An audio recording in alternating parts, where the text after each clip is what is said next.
বন্ধুরা দেখুন পূজার বাবার কাজ দেখুন, গলিটাকে দেখে দাও, ঠিক আছে? রাত্রিবেলায় ঝড় বৃষ্টিতে তাল পাতা কোড়াতে গেছে। কি হবে রান্না? এতে কি হবে?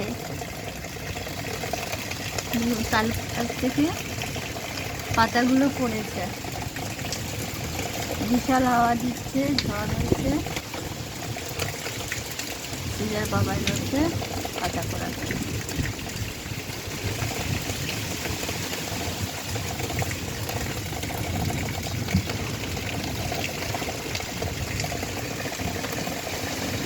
আমাদের কিন্তু কাঠে খুব একটা রান্না হয়নি, কিন্তু ওনার কিছু ছোটবেলার কথা মনে পড়ে গেছে।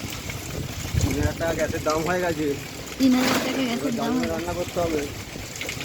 আচ্ছা ঠিক আছে, তুই বিশাল বিশাল বিশাল হাওয়া দিচ্ছে, আবার একটা পড়বে, হাওয়া দিচ্ছে, করে এসো।